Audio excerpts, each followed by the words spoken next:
बिस्मिल्लाहिर्रहमानिर्रहीम। इय्याका नअबुदु व इय्याका नस्तईन।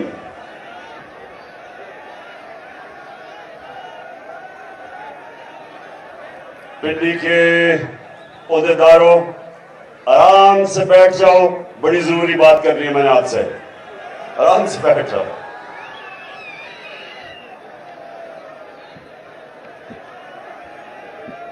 देखिए पिंडी, जो 25 मई को, थोड़ी खामोशी, 25 मई को जो मैं जिस तरह का अवाम का समुंदर पिंडी से आना था वो नहीं आया।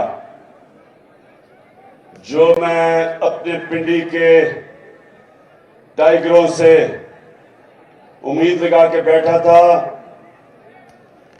मुझे अफसोस से कहना पड़ता है कि उस तरह मेरी पिंडी की टीम नहीं निकली। और मैं आप उसको वजह बताता हूं, और इसके बाद जब मैं खत्म करूंगा मैंने भी आपसे एक ओहद लेना है। देखें, जलसे में अवाम चल के आती है। जलसे में तंजीम का बड़ा कम काम होता है। अगर अवाम के अंदर आपकी जमात की मकबूलियत हो तो जब जलसे का ऐलान होता है अवाम चल के जाती है। वो और बात है कि इनकी जितनी भी पार्टीज हैं, ये जो मर्जी, ये इनको कीमे के नाम खिलाने पड़ते हैं जलसे पे लोगों को बुलाने के लिए। बल्कि उधर सिंध के अंदर तो पैसे देते हैं जलसों पे आने के लिए। तो हमें अल्लाह ने इज्जत दिया हमारी पार्टी को, तो उसने लोगों के दिलों में डाला है कि ये वो जमात है जो इंशाअल्लाह पाकिस्तान में एक इंसाफ का निजाम लेके आएगी। इसलिए लोग आते हैं। लेकिन पिंडी और जो सारे इर्द गिर्द के मेरे जो ओहदेदार हो, ये समझ जाओ एक चीज कि जब आप मुजाहरा करते हैं, जब प्रोटेस्ट करते हैं, तो उसके लिए तंजीमों को, लोगों को निकालना पड़ता है। उस पर लोग खुद नहीं आते।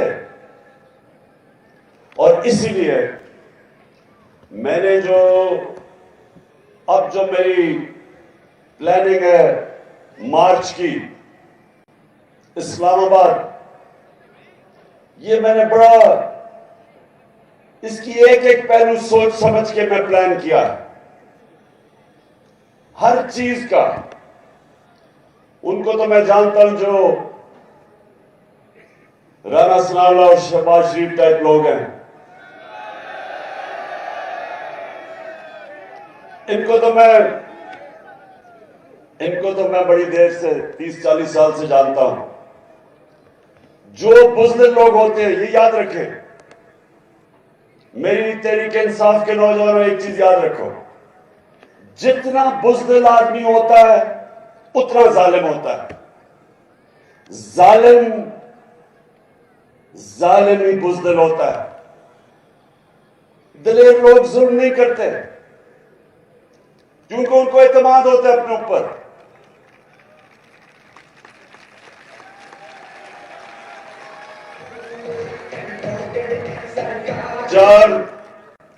चार दफा इन्होंने मेरे खिलाफ लॉन्ग मार्चेस की।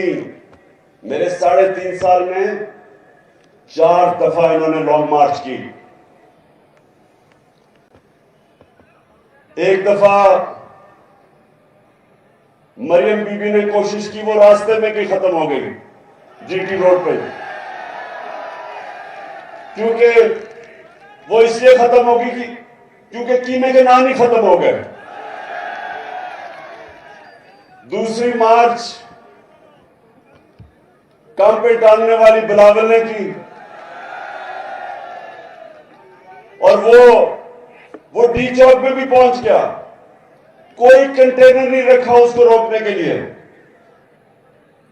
किसी के ऊपर एफआईआर नहीं की और 2 दफा मार्च की डीजल साहब ने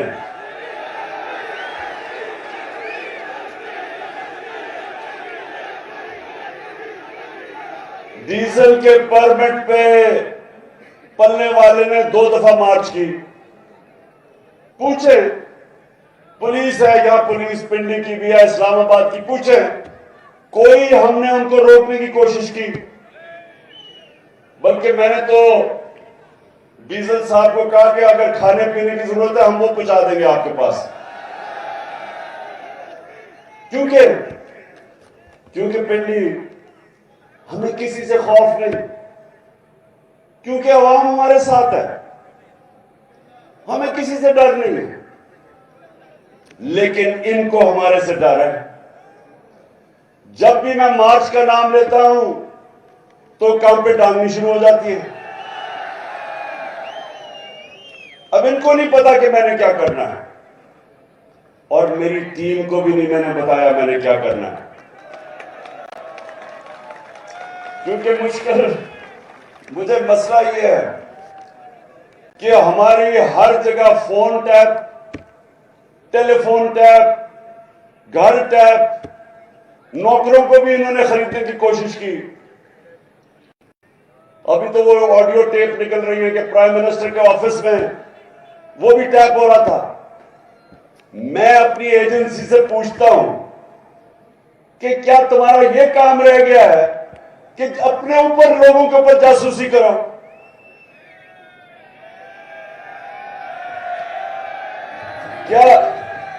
क्या आपका ये काम रह गया है कि जोड़ तोड़ करो कि किसको अब लेके आना और किसको गिराना है?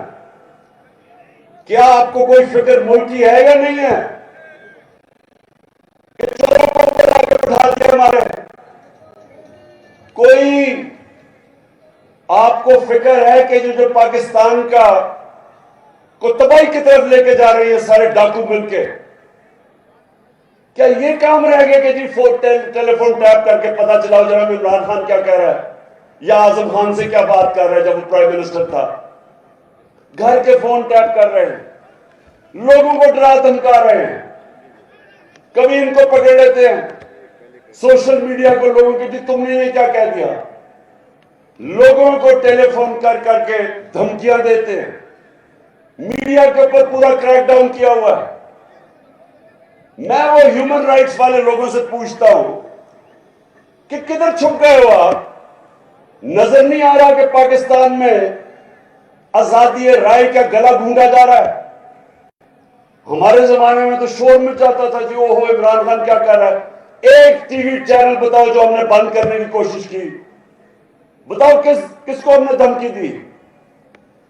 यहां वो अरशद शरीफ मुल्क छोड़ के बाहर भागा हुआ है अपनी जान बचा के, उधर साबिर शाकिर वो मुल्क से बाहर बैठा हुआ है, और वो लोग जो मुहिब वतन समझे जाते हैं,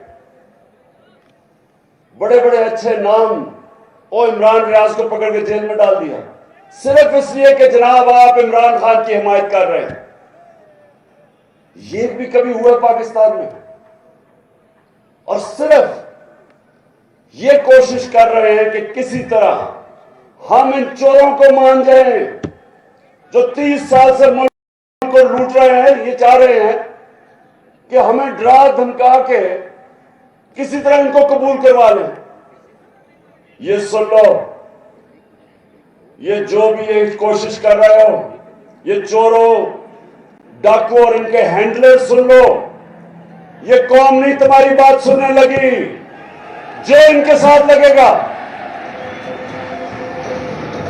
जो भी कुछ कहेगा कोई तो मान लेंगे हम कोई गुलाम तो नहीं, हम कोई गुलाम तो नहीं। मैं ये फिर से हैंडलर्स को बता रहा हूं कि जितनी मर्जी आप कोशिश कर लें, आप अपने आप को बदनाम करेंगे।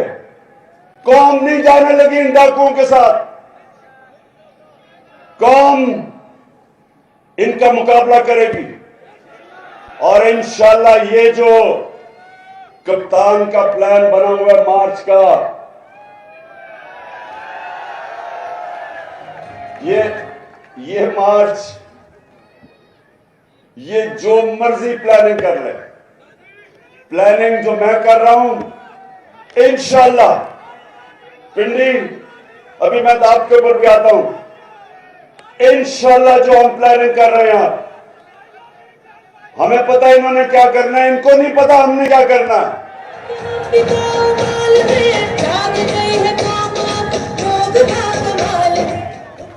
अब अच्छा पिंडी में अभी तो आपको जो आज मैंने आप सबको अहदेदारों को इकट्ठा किया है, मैंने भी आपकी ड्यूटीज लगानी है। उससे पहले आपने देखा होगा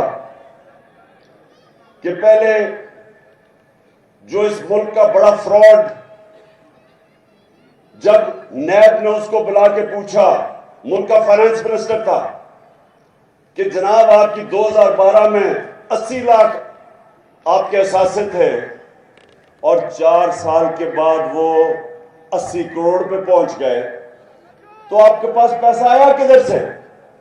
जब ये सवाल पूछा, उसने प्राइम मिनिस्टर के जहाज में बैठ के तो मुल्क से बाहर भाग गया। अच्छा, ये कमाल चीज ये है पिंडी, जरा ये सुने में, कमाल चीज ये है कि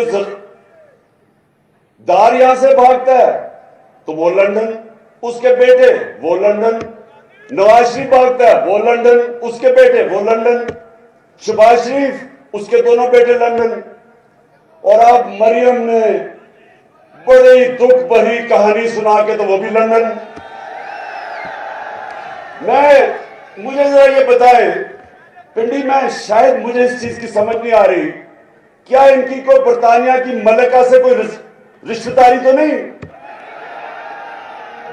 मैं तो समझा था ये ग्वाल मंडी में पैदा हुए हैं, लगता है कि ये लंदन में सारी फैमिली पैदा हुई है।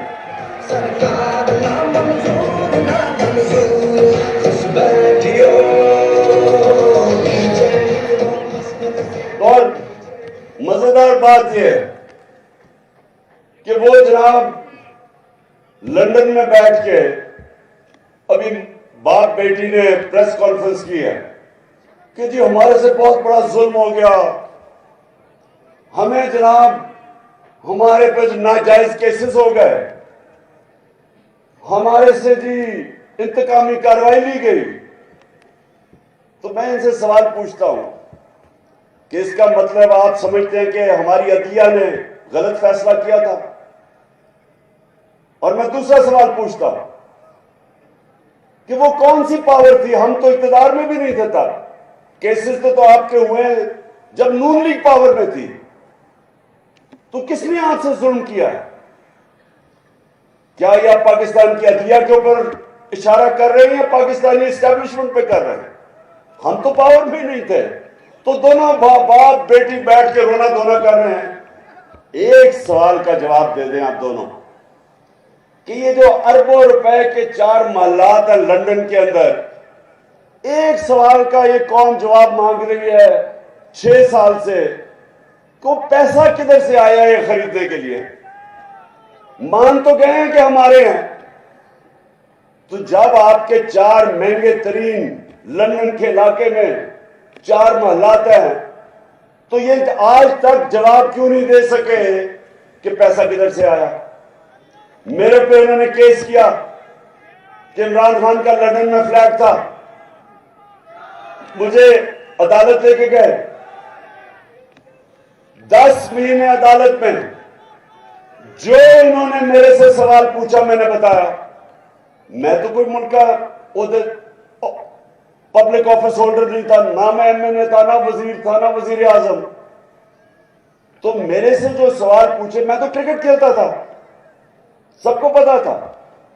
जब मैंने वो फ्लैट खरीदा, मैं तो काउंटी क्रिकेट खेलता था बरतानिया में। उसके बावजूद एक एक जवाब दिया मैंने अदालत में कि किधर से मेरे पास पैसा आया, खरीदा कब, बेचा कब, पाकिस्तान पैसा बैंकों के जरिए लेके आया। अगर क्रिकेटर जवाब दे सकता था तो नवाज शरीफ तो मुल्क का 3 दफा प्राइम मिनिस्टर था, ये क्यों नहीं जवाब दे सकता?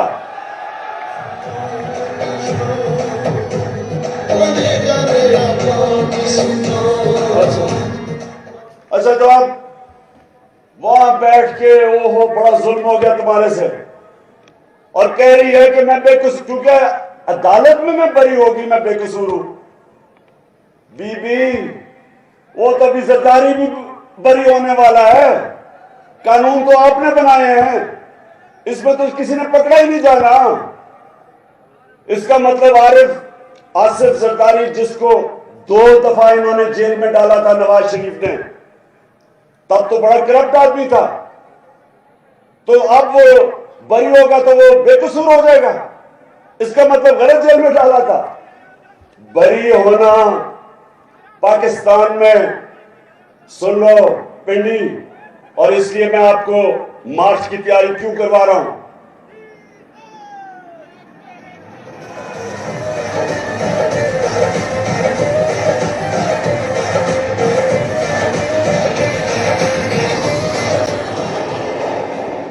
बेटी, इस वक्त जो इन्होंने कानून बना दिया, जो पाकिस्तान का ताकतवर डाकू होगा वो बरी हो जाएगा। वो पाकिस्तान के इंसाफ का निजाम में पकड़ा ही नहीं जा सकता, जिसको व्हाइट कॉलर क्राइम कहते हैं। इन्होंने नैब के अंदर वो तब्दीलियां कर दी हैं कि आज मैं ताकतवर हूं, मैं पैसा चोरी करूं पाकिस्तान से, हुंडी वाले से बाहर भिजवा दूं, कोई मुझे नहीं पकड़ सकता। इन्होंने कानून ही ऐसे बना दिए हैं। और कभी किसी मुल्क में नहीं हुआ कि असेंबली में बैठ के कानून बनाए जो उनको ही बचा रहे हैं। हर कानून बचाया कि इसके जो अमेंडमेंट किया नैब में, उसमें किसी में जरदारी बच रहा है, किसी में नवाज शरीफ, किसी में शायद खाकान अब्बासी, किसी में जो बाकी इनके सारे हैं। और कौन फंसेगा? सिर्फ बेचारे गरीब लोग पाकिस्तान में जेलों में जाएंगे। अब ये इन्होंने किया, और ये जो निजाम है, समझ जाओ कि अगर ये चल गया, इस मुल्क का कोई मुस्तकबिल नहीं है, आपके बच्चों का कोई मुस्तकबिल नहीं है इस निजाम में। क्योंकि मेरे नबी सल्लल्लाहु अलैहि वसल्लम ने बहुत पहले 1500 साल पहले कह दिया था कि जो कौमें छोटे चोरों को जेल में डालती हैं और बड़े डाकुओं को नहीं पकड़ती, वो तबाह हो जाती हैं। ये मेरे नबी ने 1500 साल पहले कहा था कि जो कौमें कानून नहीं कायम कर सकती, इंसाफ नहीं कर सकती, जेल जिस कौम में सिर्फ गरीब लोगों से भरे हों और ताकतवर डाकू सारे लंदन में बैठ के याशियां करें और मुल्क में वापस आए, हुकूमत करें, लूटे और फिर बार बार जाएं, उस मुल्क का कोई मुस्तकबिल नहीं है। इसलिए मैं अपनी सारी कौम को तैयार कर रहा हूं कि ये जो अब हम मार्च करेंगे, ये इंशाल्लाह पाकिस्तान की तारीख की सबसे बड़ी, पाकिस्तान की तारीख की प्रोटेस्ट मार्च होने वाली है। ये हम अपने आइन और कानून के बीच में रहेंगे। हमारा हक है पुरअमन एहतजाज, पुरअमन एहतजाज होगा, और इंशाल्लाह ये जो इस बारी हम इस्लामाबाद की तरफ आएंगे, राना सनाला, तुम और शहबाज शरीफ उल्टे भी लटक जाओ, कुछ नहीं कर सकोगे।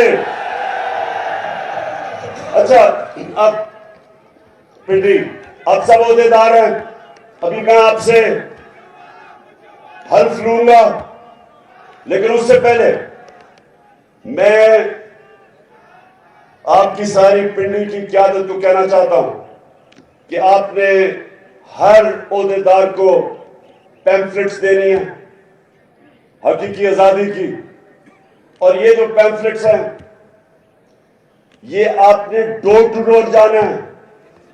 आप सबने मेरे से वादा करना है कि आपने हर यूनियन काउंसिल में एक घर नहीं जो आपने नहीं छोड़ना, घरों में जाके आपने पैम्फलेट बांधनी है और आपने वहां लोगों को बताना है कि ये हम अपने मुल्क के मुस्तकबिल की पॉलिटिक्स नहीं कर रहे हैं, जहाद कर रहे हैं, मुल्क को आजाद करने की जहाद कर रहे हैं।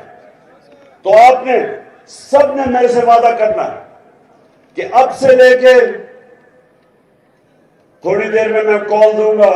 अब से लेके कॉल तक आपने हर रोज अपने यूनियन काउंसिल के एक घर कवर करना है, एक डोर टू डोर जाना है।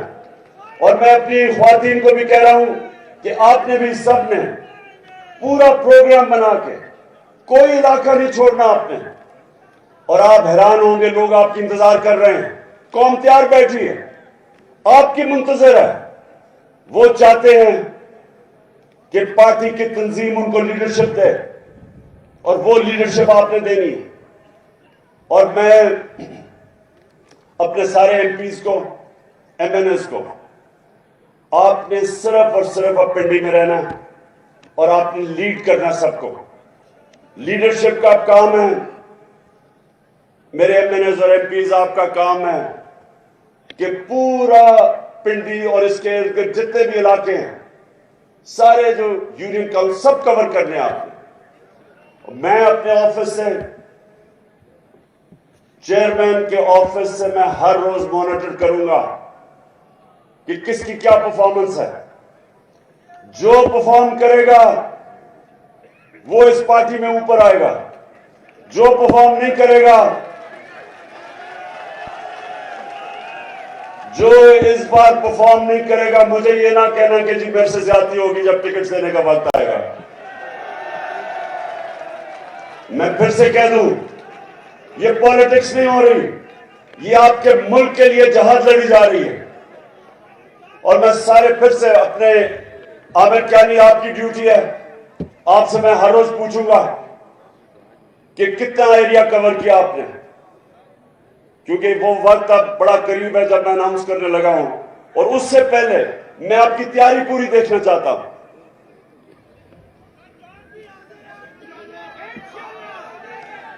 अभी तक मुझे इंशाल्लाह आपकी जानों की जरूरत नहीं पड़ेगी, आपकी मेहनत की जरूरत पड़ेगी, सबने मेहनत करनी है। और सर अब हम एक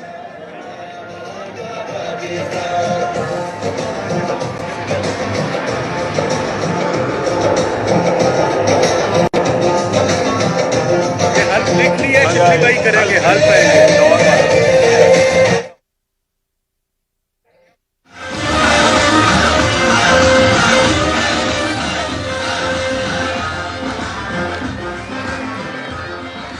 अच्छा जी, आप सारे खड़े हो जाएं, क्योंकि अब एक पहले आपने हल्फ लिया था तंजीम का, अब आप मेरे साथ हल्फ ले रहे हैं जो हम अब जहाज लड़ने जा रहे हैं।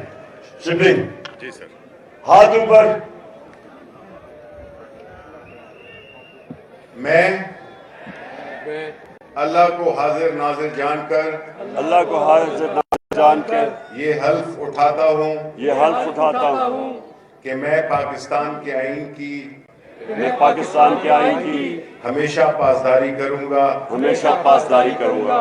और ये कि मैं इस हकीकी आज़ादी के लिए, इस हकीकी आजादी के लिए अपने लीडर इमरान खान के साथ इस जहाद में उस वक्त तक खड़ा रहूंगा जब तक हकीकी आज़ादी हासिल नहीं कर लेते। हकीकी आजादी हासिल नहीं कर सकते। अल्लाह हम सबका हामी और नासिर हो। अल्लाह हम सबका हामी और नासिर हो। शुक्रिया। अच्छा पिंडी, अभी आपने हल्फ लिया ऊपर वाले के सामने, आपने मुझे मायूस नहीं करना और मेरी अब आपसे इंशाल्लाह मुलाकात होगी मार्च के ऊपर। पाकिस्तान जिंदाबाद।